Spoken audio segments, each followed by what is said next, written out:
በዛሬው ዕለት ማለትም በዕለተ እሁድ ቀን ሰኔ 22 2017 ዓመተ ምህረት አገዛዙ አቅዶት የነበረው ሰልፍ እምብዛም የተሳካ አይመስልም። የፋኖ ኃይሎች በየከተሞች ዳርቻ ላይ የተኩስ እርምታዎችንም መክፈታቸው እየተነገረ ይገኛል። በአንዳንድ ከተሞች ላይም የቦምብ ጥቃቶች እንደተፈጸሙ የመረጃ ምንጮቻችን ያካፍሉን መረጃ የሚያመላክት ሲሆንም በደሴ ዙሪያ አንድም ደግሞ በዋና ዋና ከተሞች ጭምር ሳይቀር በአሁኑ ሰዓት ጸጥ ረጭ ያለ ነገር እንዳለም ጭምረው የመረጃ ምንጮቻችን ያካፍሉን መረጃም የሚያሳየው የድጋፍ ሰልፍ ለማስተባበር ወዲያ ወዲህ ሲሉ የነበሩ የአድማ ብተና ሚሊሻ አባላትም መደምሰሳቸው የደረሱ መረጃዎችም አመላክተዋል። በቆይታችንም በስፋት የምታደምጡት መረጃም ይሆናል። በርከት ያሉ የአውደ ውጊያ የአዳር መረጃዎችም እጃችን ጋር ገብተዋል። ሰላምና ጤና ይስጥልኝ የተከበራችሁና የተወደዳችሁ የፋሲሎ ኤችዲ የዩቲዩብ ቻናል አድማጭ ተመልካቾቻችን በመረጃ ሰዓቴ እነዚህንና ሌሎች መሰል አሁናዊ ሰበር ወቅታዊ መረጃዎችን ማስደምጣችኋለሁ። አብራችሁ ቆዩም።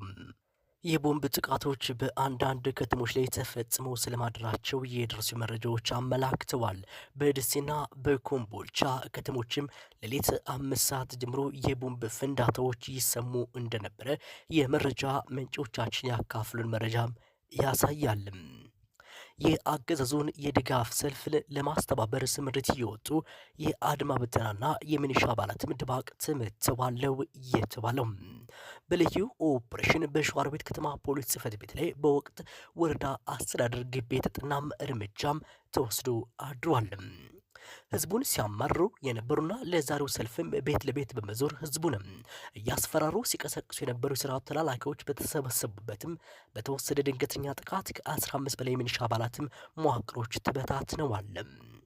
ከዚህ ጋር ተያይዞ እዙ ያስቀመጠውንም ክልከላ ጥሶ በየትኛውም ከተማ በዛሬው ዕለትም ስርዓቱን ለጠራው ድጋፍ ሰልፍ የሚገኝ ማንኛውም አካል ላይ የአማራ ፋኖ ብሔራዊ ኃይል በሁሉም ከተሞች ላይ እርምጃ እንዲወስድም ትዕዛዝ ወርዷል ነው የተባለው።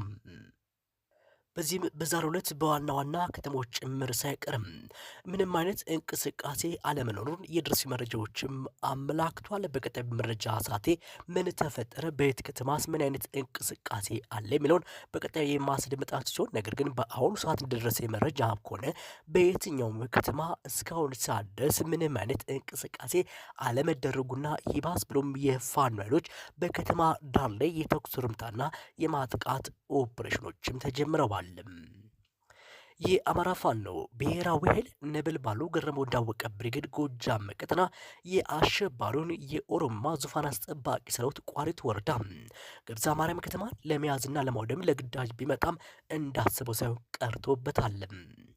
ይህ ነበልባሉ ገረመው እንዳወቀ ብርጌድ አናብስቶቹ ቋሪትን ለማውደም የሚመጣውን ጠላት ለሰከንድ ሳይቀመጥም ድባቅ መተው እንዳስመለሱት መረጃዎች ተሰምቷል። አሸባሪው የአብይ አህመድ ሰራዊት በቋሪት ወረዳ ንዑስ ከተማ በሆነችው በገነት አቦ ከተማ ከገባ በኋላ የፋኖን ብትር መቋቋም ሲያቅተውና የነበልባሉን ገረመው እንዳወቀ የመካናይዝድ ጦር ከባድ መሳሪያ እንዲያገኝም አቦ ቤተክርስቲያን ዙሪያ ምሽግ በመስራት መደበቂያ አድርጎ ከቆየ በኋላ በትላንትናው ዕለት ጠዋት ከመሸገበት ወጡ የወረዳን ዋና ከተማ ግብዛ ማርያምን ለመውረድ ቢሞክርም ከተማ በአይነ ብቻ በማየት ለሰገንድ ሳይቆይ በነበልባሉ ገረመው እንዳወቀ ብርጌድ አናብስቶች ተቀጥቅጦም እንዲወጣ ተደርጓል።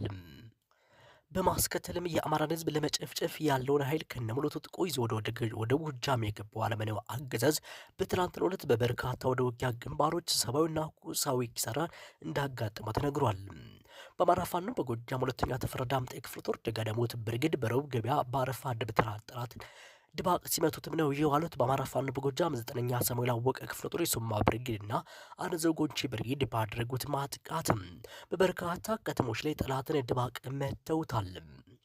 የ9ኛ ሳሙኤል አወቀ ክፍለ ጦር ሶማ ብርጌድ አረንዘው ጎንቺ ብርጌድ በጋራ በመሆን ማጥያ በተባለ ቦታ በፈለገ ከተማ ሙሉ ከበባ ያደረጉት በከተማ አስገራሚ ድልንም ተመዝግቧል። ፖሊስ ጣቢያውን ጨምሮ በአንዳንድ አስተዳደር ቢሮ ጨምሮ ለሰዓታት ተቆጣጥረው ሙሏል። ልዩ ኦፕሬሽንም ሰርተው ወጥተዋል የተባለው ከተማቸውንም ተቆጣጥረው የዋሉት ፋኖ በፈለገ ከተማ ድሽቃቸውና ብሬናቸውን መሀል አደባባይ ሲያቀጣጥሉትም ውለዋል ነው የተባለው።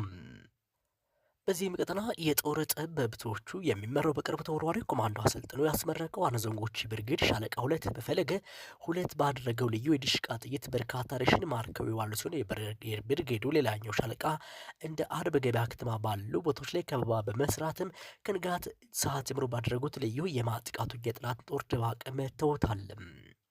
የስምንተኛና የዘጠነኛ ክፍለ ጦርም ጫን ያለው ሻለቃና ገደብ ሻለቃ ጥለማ ደግሞ በተባሉ ቦታዎች ላይ ውጊያ በመክፈት ጥላትን አስፈርጠው ደብረ ወርቅ ከተማ እንዲገባ ስለማድረጋቸው ተነግሯል። ሁለቱ ክፍለ ጦሮችም የጦር ጠበብት በሆኑት በወታደራዊ አዛዥና በዘመቻ መሪ አስደናቂ ጀብድን ሲፈጽሙም ውለዋለው የተባለው እንደ መረጃ ምንጮቻችን ገለጻም። ውድና የተከበራችሁ የፋሲሎ ኤችዲ የዩቲዩብ ቻናል አድማጭ ተመልካቾቻችን በመረጃ ሰዓት መደመጥ አለባቸው ብያሰብኳቸው ሰበር መረጃዎች እነዚህ መስሉ ነበረ። ለወላችሁም መልካም ቀን መልካም ረፋር ተመኘሁም።